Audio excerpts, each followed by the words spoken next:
ఇటీవల మనకందరికీ తెలుసు, గత నెల 22వ తేదీన జమ్మూ కాశ్మీర్ పహల్గామ్లో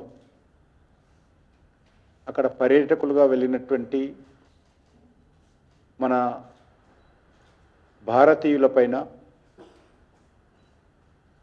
పాకిస్తాన్ ప్రేరిత ఉగ్రవాదులు ఏ రకంగా అతి కిరాతకంగా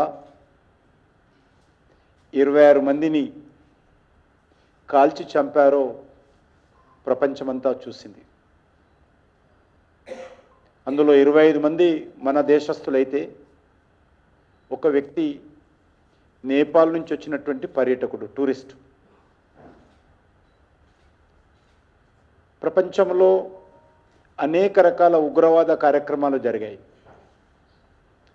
అత్యంత కిరాతకంగా వేల మందిని కూడా చంపినటువంటి సంఘటనలు మనం చూశాం. కానీ జమ్మూ కాశ్మీర్లో జరిగినటువంటి, పహల్గామ్లో జరిగినటువంటి ఈ సంఘటన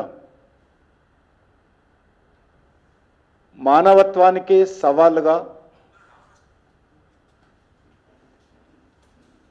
ఈ యొక్క సంఘటన జరిగింది. పిల్లల ముందే తండ్రిని, భార్య ముందే భర్తను ఏ రకంగా పేర్లు అడిగి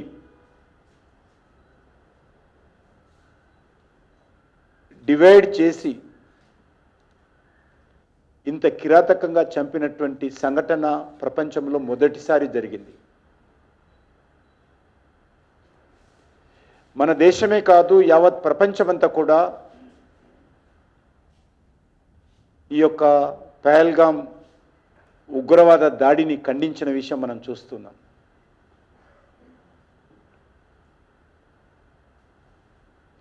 ఆ సమయంలో మన ప్రధానమంత్రి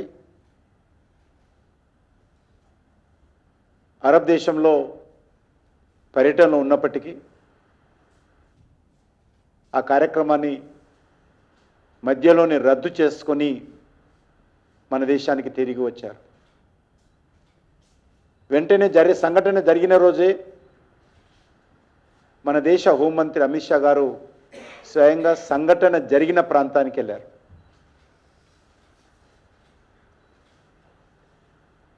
మన ప్రధానమంత్రి గారు వచ్చిన తర్వాత వెంటనే మనం ప్రకటించడం జరిగింది, ఏ ఉగ్రవాదులైతే ఈ యొక్క కిరాతకమైనటువంటి మానవ సమాజానికే సవాలుగా నిలిచినటువంటి, చెప్పేటువంటి సెక్యులరిజానికే భంగం కలిగించినటువంటి, దేశ సమగ్రత సమైక్యతకే సవాలుగా నిలిచినటువంటి ఈ సంఘటన పట్ల భారతదేశము వదిలిపెట్టే ప్రసక్తి లేదని చెప్పారు.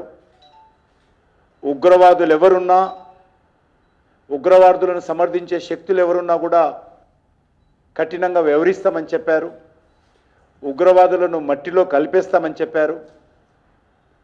ఆ తర్వాత ఈ నెల 6వ తేదీ రాత్రి ఆపరేషన్ సింధూర్ పేరుతో పాకిస్తాన్లోని 9 ఉగ్రవాద స్థావరాలను మన వీరులైనటువంటి భారత సైనికులు అత్యంత చాకచక్యంగా, అత్యంత సమర్థవంతంగా, అత్యంత గొప్పగా యావత్ ప్రపంచమంతా కొనియాడే విధంగా ఉగ్రవాద స్థావరాలను ఏ రకంగా పేల్చివేశారో మనమందరం చూశాం. ఏ రకంగా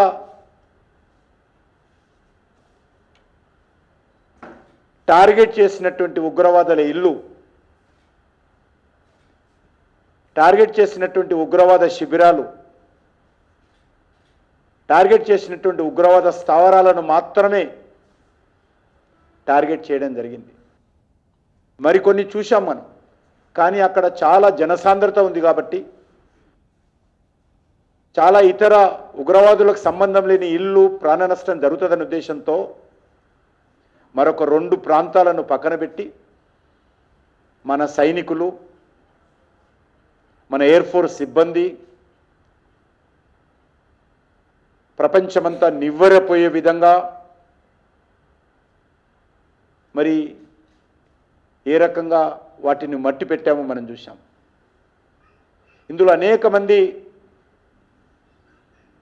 కాందార్ విమాన హైజాగ్, మన విమానాన్ని నేపాల్ నుంచి హైజాగ్ చేసి ఆఫ్ఘనిస్తాన్ కాందార్లో తీసుకెళ్ళి మనలో బ్లాక్మెయిల్ చేసి ఉగ్రవాదులను విడిపించినటువంటి ఉగ్రవాదులు కూడా ఆ రోజు చనిపోయిన విషయాన్ని ఈ సందర్భంగా మనవిస్తున్నాం. చాలా అద్భుతంగా ఈ యొక్క ఆపరేషన్ సింధూర్ను ఆ రోజు విజయవంతం చేయడం జరిగింది. ఎక్కడో పాకిస్తాన్లో అనేక ప్రాంతాలలో ఏ ఇల్లును హిట్ చేయాలి, ఏ స్థావరాన్ని నేలమట్టం చేయాలి నిర్ధారించుకొని భారతదేశంలోనే మన ఆర్మీ బేస్ నుంచే, మన ఎయిర్ ఫోర్స్ బేస్ నుంచే టార్గెట్ చేసి హిట్ చేయడం అనేటువంటిది ఇది ఇంతవరకు ప్రపంచంలో ఆ రకంగా ఎక్కడ జరగలేదు. పక్క ఇంటికి నష్టపోకుండా, సామాన్య ప్రజలకు ఇబ్బంది లేకుండా ఈ యొక్క ఆపరేషన్ సింధూరు ఉగ్రవాదుల వేట విజయవంతం చేయడం జరిగింది. గతంలో కూడా మనకు తెలుసు, మన దేశంలో అనేక సార్లు ఉగ్రవాద కార్యక్రమాలు జరిగాయి. ఒకటి కాదు, రెండు కాదు, దశాబ్దాలుగా మనం ఉగ్రవాద కారణంగా మన దేశం బలవుతూ వస్తూ ఉంది. ఒక జమ్మూ కాశ్మీర్లోనే 46,000 మంది ఈ యొక్క పాకిస్తాన్ ఉగ్రవాద కార్యక్రమాల కారణంగా కానీ, ఇతర యుద్ధాల కారణంగా కానీ ఒక జమ్మూ కాశ్మీర్లోనే 46,000 మంది భారతీయులను బలివ్వాల్సి వచ్చింది. మన హైదరాబాద్ నగరంతో సహా అనేక రాష్ట్రాలలో పాకిస్తాన్ ఐఎస్ఐ ప్రేరిత ఉగ్రవాదులు ఏ రకంగా దేశ సమగ్రతను, సమైక్యతను, మత సామరస్యాన్ని దెబ్బతీసే ప్రయత్నము, అమాయకుల ప్రాణాలు తీసేటువంటి ప్రయత్నము పాకిస్తాన్ చేసిందో మనం అందరం కూడా నగ్న సత్యంగా మనమే స్వయంగా సాక్షులం. మన హైదరాబాద్ నగరంలో సెక్రటరియట్ ఎదురుగా లుంబిని పార్కులో ఏ రకంగా బాంబు పేలులు చేశారో, అదే రోజు కోటిలోని చాట్ బండార్లో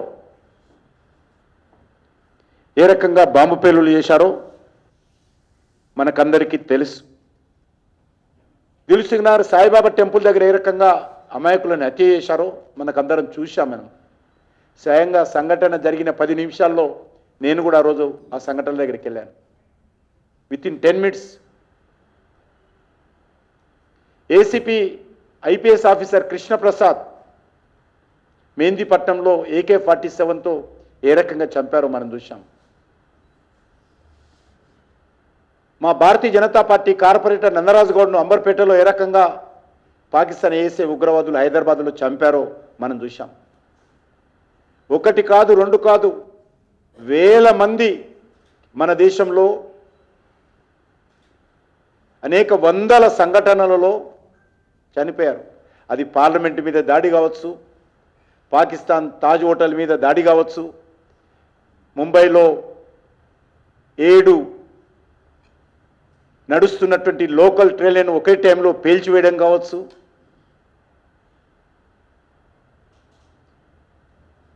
విమానాలను హైజాక్ చేయడం కావచ్చు, దేవాలయాలను ధ్వంసం చేయడం కావచ్చు, అనేక మంది మన దేశ భద్రతా సిబ్బందిని పొట్టన పెట్టుకోవడం కావచ్చు, అనేక సంఘటనలు చూశాం. కానీ మనం ఏం చేసేవాళ్ళము? గులాబీ పువ్వు పెట్టి క్యాండిల్స్ వెలిగించేవాళ్ళం. ఈరోజు క్యాండిల్ నుంచి బ్రహ్మోస్ వదిలే మార్పు నరేంద్ర మోడీ గారి నాయకత్వంలో భారతదేశానికి వచ్చింది. క్యాండిల్ కాదు వెలిగించాల్సింది, మిజైల్స్ వదలాలి, బ్రహ్మోస్ వదలాలి, ఉగ్రవాదుల ఊచకొత్త కొయ్యాలి.